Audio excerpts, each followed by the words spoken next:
become a household name in the Indian smartphone market with a lot of great budget options to offer.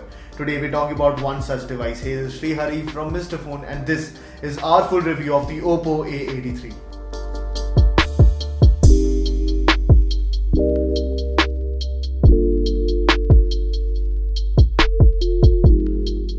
Before jumping into the video, if you haven't subscribed to our channel yet, please do that and also click that bell icon right next to it so that you get notified for all the cool tech videos that we put out. The Oppo A83 is actually a very well-built phone. It has really ergonomic curves when other phones in this price range are not exactly caring much about design. It's also weighed pretty well and the weight makes it feel very premium. We've got the black unit and it really looks stealthy in this.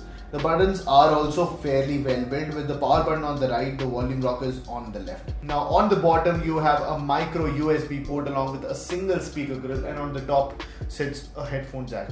The display on the Oppo A83 looks like a really high quality panel. The colors also look very good. The glass on top is not the smoothest to use. I removed the protective layer on day one, but it did not help with the smoothness.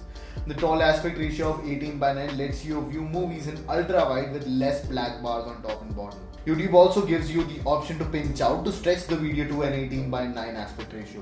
Other than that, the display is really good and I have no complaints here. Going on to the software, although there are a lot of Android skins that try to look like iOS, I think Oppo wins that battle. I've used Chinese UIs before like Emotion UI, MIUI and a lot of others, but this one was truly unusable for me. From the home screen, which had apps all over it, to the swipe up from the bottom which brings up the action center, all exactly mimic iOS. Even the notifications are dismissed in an iOS way and not the Android way. Even a task as simple as changing the wallpaper was buried in the settings, and it was very annoying for someone like me who has never used iOS before.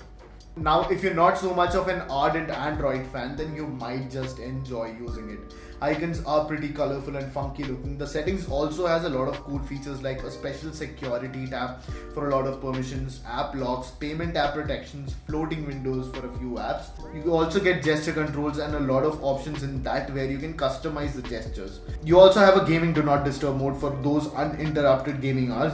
You also get a clone app which supports apps like WhatsApp, Line and BBM, only one of which is widely used in India. Let's hope that they bring support for Facebook and Instagram very soon. And at the back sits a very perfectly placed fingerprint scanner. Oh, I'm sorry.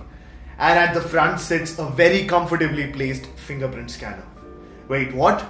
The Oppo A83 does not have a fingerprint scanner? I think they succeeded in their attempt to make an iPhone X clone, because just like the iPhone X, the Oppo A83 does not have a fingerprint scanner. It has face unlock which works quite well. It's not accurate all the time and it fails to unlock at a lot of moments, but that's all you get. You don't get a fingerprint scanner.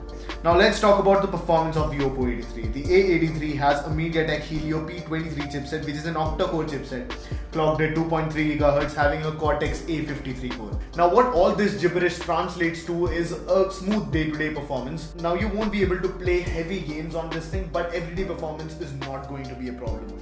The Antutu score for all those who want to know is 85,000, which is pretty high. It's right among the Honor 9 Lite's Kirin 659. Now everyday use is supposed to be smooth enough and it is at some places, but it's still a mixed bag. So apps open very quickly due to the relatively high clock speed, but everyday performance isn't as smooth and there is a bit of lag when you're surfing through the UI. What this basically means is that if you are a heavy gamer, then please don't buy the Oppo A83. It's not meant to play a lot of games, but yes, everyday life will be pretty smooth with this thing. Talking about the camera, the Oppo A83 has a single 13 megapixel sensor at the back and an 8 megapixel sensor on the front. The camera performance is really good and it takes great looking daylight shots with a good amount of detail and colors. The night shots too look very plausible. You can learn more about the camera performance in a camera comparison with the Honor 9 Lite, which is linked up here. In general, the Oppo A83 shots have a lot of contrast and colors look very natural. Selfies also are really good looking and you do get a background blur mode, although the results are not very desirable. The layout of the camera app is again very iPhone-y. It has time-lapse, auto mode, a beauty mode for both front and back, and an expert mode for the pro photographer in you. At the end, we come to the battery of the Oppo A83, which is an average 3180 mAh in size. The battery life is actually quite good. Not once has it died on me, but yes, charging is a bit slow. I watched a few movies on this thing and it handles them quite well while conserving a lot of battery. Long hours of gaming obviously throttles the phone a bit and uses battery a lot, but I guess that's normal at a phone this size. So in a nutshell, you get a great design, a good looking phone, a gorgeous display up front, and average performance, a mixed bag of UI, some of you might like it, some of you might not, and a very good battery life. That's it for this one. Let me know what you thought of this review in the comment section down below. If you do want to buy an Oppo A83, you'll find the links for that in the description. Thank you so much for watching. This is Sri Hari from Mr. Phone, and I guess this is goodbye.